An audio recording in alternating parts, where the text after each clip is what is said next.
Hello, everyone. Welcome back to our daily motivation session. I am John. And I am Anne. We really want to start by saying a very sincere thank you. Yes, thank you so much for being here. We know your time is valuable, and we are so happy you are choosing to spend it here with us today. We really are. Now, before we jump in, I have a quick question for you. Yes, you, the person listening right now. It is an important question, so listen closely. Do you often feel afraid of failure? Take a second to really think about that. I really want to know. So please pause the video right now, scroll down, and tell me your answer in the comments. We love reading what you have to say. Okay, assuming you are back, let's talk about why we asked that. Our mission today is to explore a feeling that, well, a lot of us share. But very few people actually talk about it out loud. Exactly. We are looking at why so many of us choose to kind of sleep through life. Right, living in a safe but very boring routine. We will look at real stories and some simple psychology to help you understand your own feelings today. And most importantly, we will figure out how to gently wake up, without feeling completely overwhelmed. So let's start by defining this problem. What does it actually mean to be asleep in your own life? Well, we are not talking about physically being in a bed, right? Right. No, not at all. We are talking about a deep feeling of quiet emptiness. Yes, that is a good way to describe it. Imagine you have a stable job. You make enough money to buy food and pay your rent. Things look perfectly fine. Yeah, nothing's terribly wrong. You are not in any danger. But deep down, you feel completely disconnected. You just feel tired all the time. Exactly. Even when you sleep for 8 hours, you wake up feeling exhausted. That physical tiredness is actually the key symptom. It is this quiet loss of energy inside your body. It is so confusing when that happens. It really is. Let's look at a real story to understand this better. We will talk about a man named David. Okay, David, what does he do? So, David is a marketing professional. He works at a very big technology company. That sounds like a great job. It is. From the outside, his life looks perfect. He has a great salary, a nice office. But I'm guessing he doesn't feel perfect inside. Not at all. Every single morning, David has to force himself to get out of bed. He says his body literally feels heavy. You know, it is very tempting to look at someone like David and just think, well, he is just lazy. Right, or maybe people think he is not grateful for his nice job. Yeah. But the psychology we are looking at today shows something much deeper is happening in his brain. Yes, David is not lazy. Not at all. He is just disconnected from his true self. What do you mean by his true self? Well, when David was younger, he loved writing. He used to write creative stories all the time. It made him so happy. Oh, I see. But he stopped. Yes. When he became an adult, he chose a safe path. He stopped writing to focus on a serious business career. Because writing seemed too risky. Exactly. But because he stopped doing the one thing he truly loved, he slowly lost his passion for everything else. That is so sad. It is. His brain simply stopped getting that natural, healthy excitement. And when our brains lose that natural excitement, they kind of panic, right? Yes, the brain always wants to feel good. So we look for a quick replacement. We want to fix the empty feeling fast. And this is where cheap dopamine comes in. Cheap dopamine. That is such an important phrase for our listeners to remember. Right. So instead of doing something meaningful, we scroll on our phones for hours. We look at pictures we do not even care about. Or we go shopping online for things we definitely do not need. Exactly. We use these quick, easy activities to hide the empty feeling. Because dopamine is a chemical in the brain that makes you feel a reward. Like a little prize for your brain. Right. When you do something difficult, like write a story, your brain gives you healthy dopamine. The good feeling lasts a long time. But phone scrolling is different. Very different. When you scroll, your brain gets a tiny, cheap burst of dopamine. It disappears almost immediately. So you have to keep scrolling to get more. Yes. You stay trapped in this loop. You are hiding from the empty feeling, and you stay asleep in your life. You know, this whole situation reminds me of a smartphone. Oh, how so? Well, imagine your phone battery is very low. So the phone automatically goes into low power mode. Ah, yes. The screen gets dark. Exactly. The screen is very dim. The phone still works, You can still make a phone call. But it is not working at its best. Right. It is just trying to survive until the end of the day. And that is how people like David feel. They are in low power mode. That is a great analogy. But here's a question that really confuses me. Why do our bodies feel so physically tired when we aren't doing physical work? That is a very common question. I mean, David sits at a comfortable desk all day. He isn't carrying heavy rocks. Why does he feel like he just ran a marathon? Well, that exhaustion comes from a hidden battle inside you. A battle. Yes, it is a mismatch. You have your inner values, the things you truly love and believe in. Like David's love for writing. Exactly. And then you have your outer reality, the things you actually do every single day. Like his serious marketing job. Right. When your inner values and your outer reality do not match, your brain and your body fight each other. Oh, wow. I never thought about it like that. Pretending to be someone you are not takes a massive amount of brain energy. So the exhaustion is actually the cost of acting. Yes. You are playing a character all day long, and that burns real physical energy. Precisely. Let's think about the famous television host, Oprah Winfrey. Oh, everyone knows Oprah. She's incredibly successful. She is. But many years ago, before she was famous, she worked as a serious news anchor. Reading the evening news on television. Yes. Her job was to sit perfectly still and read the news without showing any personal feeling. That sounds hard for her. She is very expressive. It was. In fact, her bosses eventually moved her away from that job. They told her she was too emotional. Too emotional. Yes. She showed too much feeling when a news story was sad. That is so ironic. Because her deep emotional connection with people is exactly what made her so successful later on. That is exactly the point. If Oprah had stayed in that serious news job, she would have had to hide her true self every single day. She would have been in low power mode. Right. Forcing your face to stay blank when you naturally want to cry that requires constant energy, she would have burned out completely. But she didn't stay. She moved to talk shows. Yes, where her natural emotions were actually required, the mismatch disappeared and her energy returned. So if this mismatch drains our energy so much, the logical solution is to just change our situation. It seems simple, doesn't it? Yeah. If we are unhappy, we should just do something else.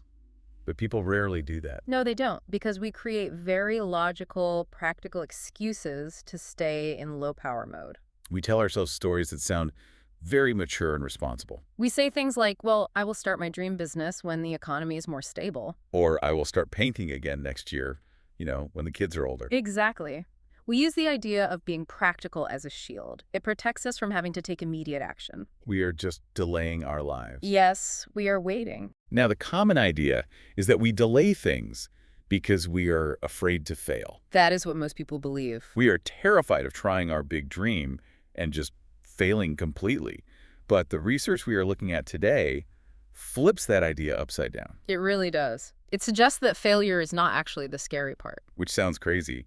If failure isn't the scary part, what is?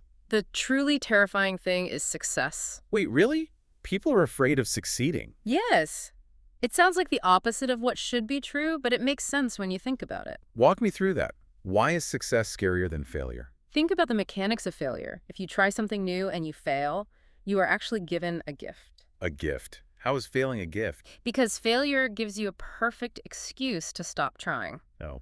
You can say to your friends, well, I tried to write a book, but the publisher hated it. I guess I will just go back to my boring office job. Wow. So failure allows you to go back to sleep. Exactly. Failure is like a warm safety blanket. Because if you fail, no one expects anything more from you.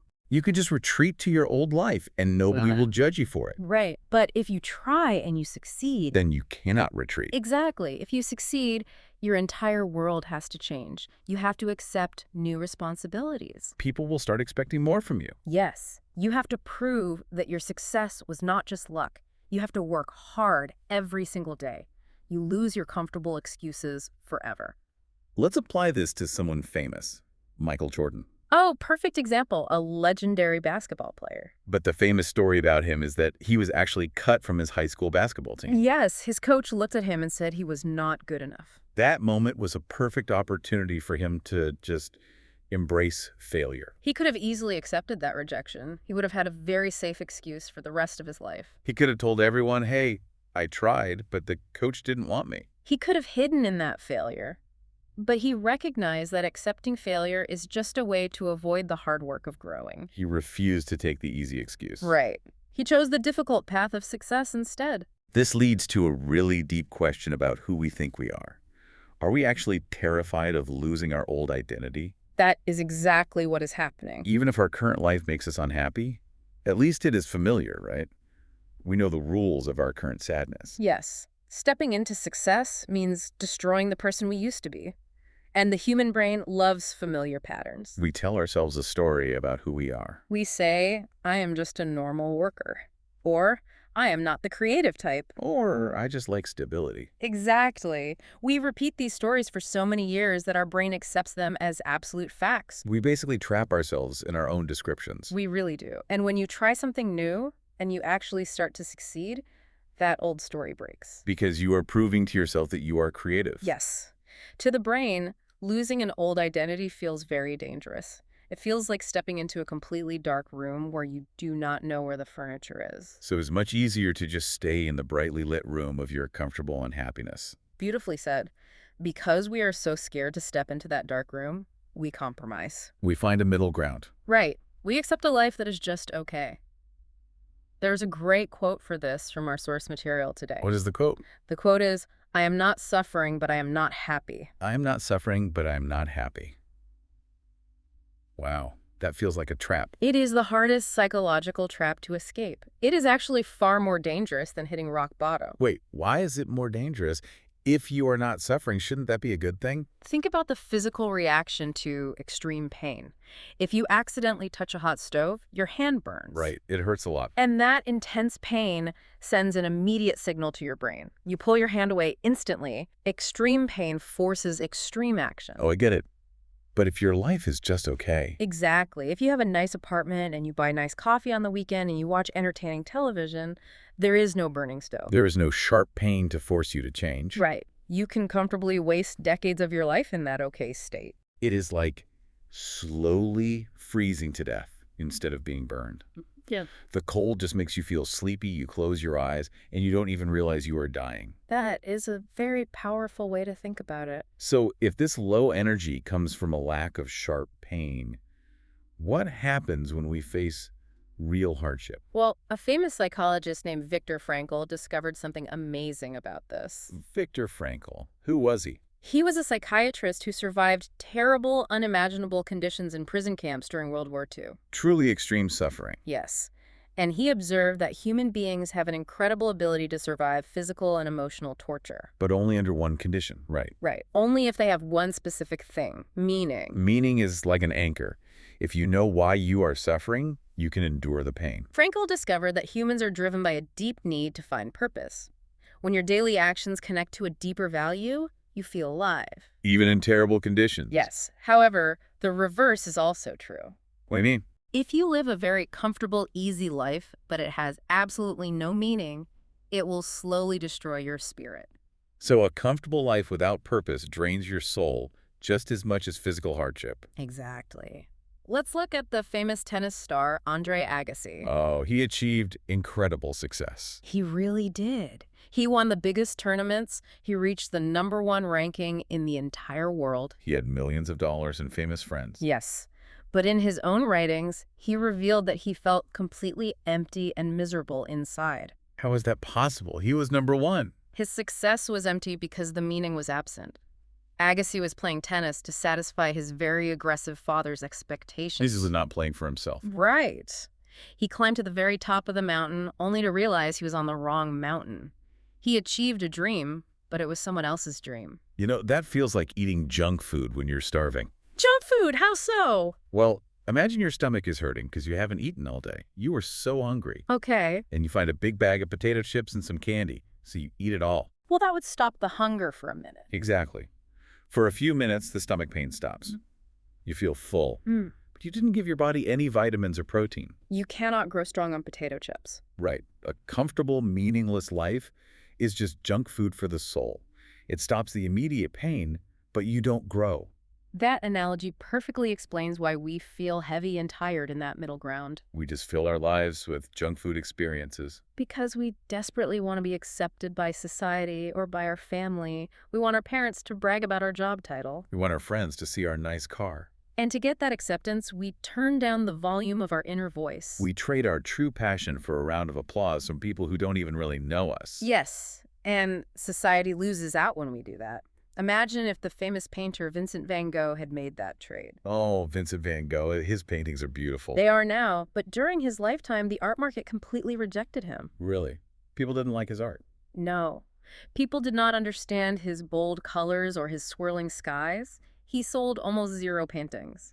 So he must have been very poor. He was. And if he had listened to the market, he could have easily changed his style. He could have just painted standard, boring portraits that wealthy people wanted to buy. Exactly. He could have lowered his inner voice and lived a much more comfortable, practical life. But if he painted what was popular, the world would have lost a genius. He would have lost his own soul to make a few extra dollars. He chose the difficult path of honoring his unique vision. Now, we are not saying you must become a struggling, poor artist like Van Gogh. No. The lesson is about internal alignment. Betraying yourself to meet external expectations will always lead to that tired, empty feeling. This brings us to a massive roadblock for the listener. What is the roadblock? Well, if I am listening to this, and I realize I am stuck in this middle ground eating junk food for the soul, how do I break out? That is the big question. Because the reality is, most people watching this video cannot just quit their job tomorrow to follow their passion. Of course not. They have families to feed, they have rent to pay. Right, so how do we wake up without destroying our financial safety? The secret is not about making a dramatic exit. You don't have to ruin your life. It is about changing your relationship with pain. Changing my relationship with pain, what does that mean? You have to actively choose the right kind of pain. That is a very interesting way to phrase it.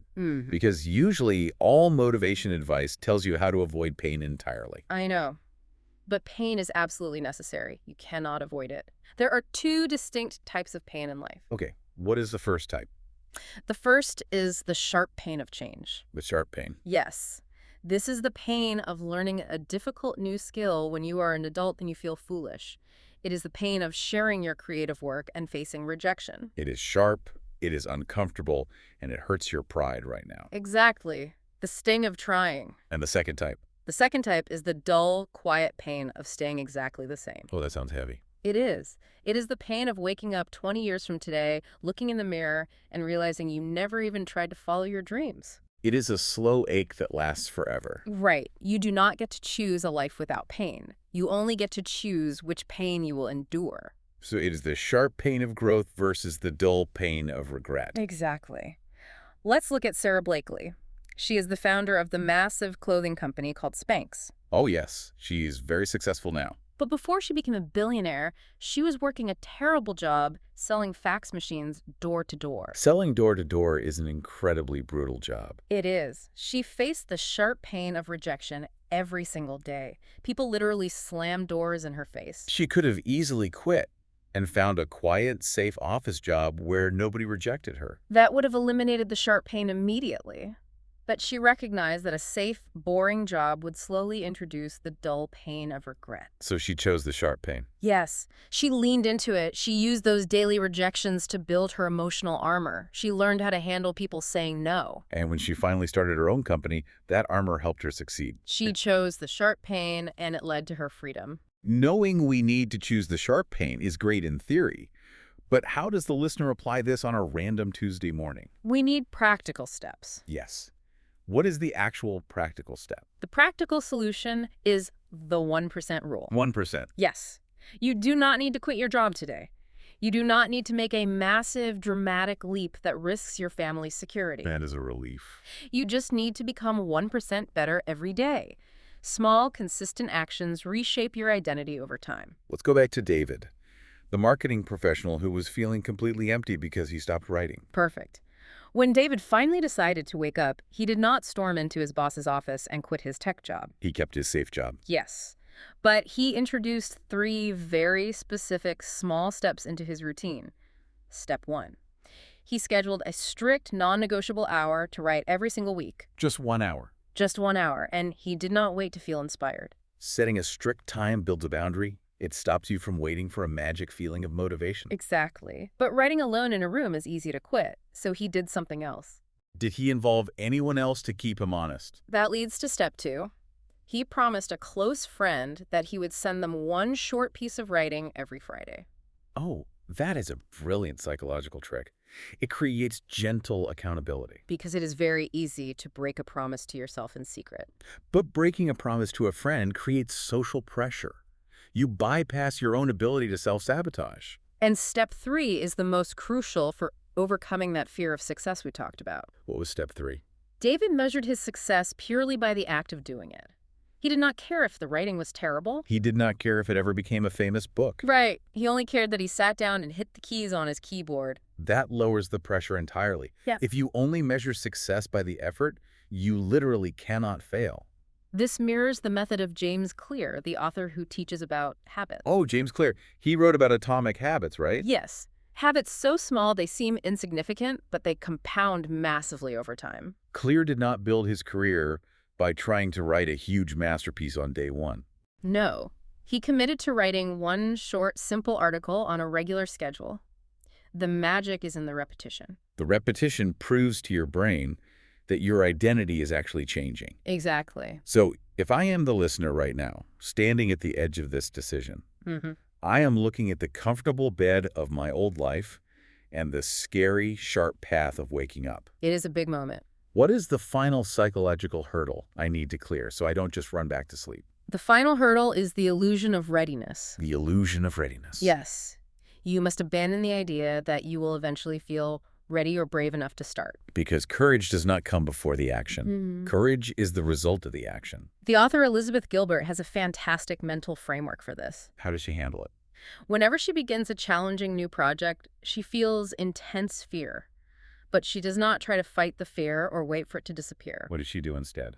She imagines that she and her fear are going on a long road trip together in a car. Oh, I love this visual. How does she handle the fear in the car? She has a conversation with it. She tells her fear, I know you are coming with me. You are allowed to sit in the passenger seat. Okay, so fear gets a seat. Yes. And fear is allowed to look out the window. But under no circumstances are you allowed to touch the steering wheel. Wow. The fear is present, but it does not control the direction of the car. You must press the gas pedal while your hands are still shaking. If you wait for the fear to leave the car, you will sit in the driveway for the rest of your life. That is so true. When David started writing again, he was terrified. It felt unnatural. But after just a few weeks of keeping those small 1% promises, his fear began to shrink. The fear got smaller because his actions got bigger. His brain realized, oh, we are a writer again. This is who we are now. This conversation has covered incredible ground today. We analyzed the heavy exhaustion of the low-power mode. And how acting out an identity that isn't yours physically drains you. We exposed how practical excuses are really just a shield against the terrifying responsibility of success. We explored the quiet danger of a comfortable, meaningless life. And we learned that the cure is choosing the sharp pain of growth through tiny 1% habits, taking our fear along for the ride.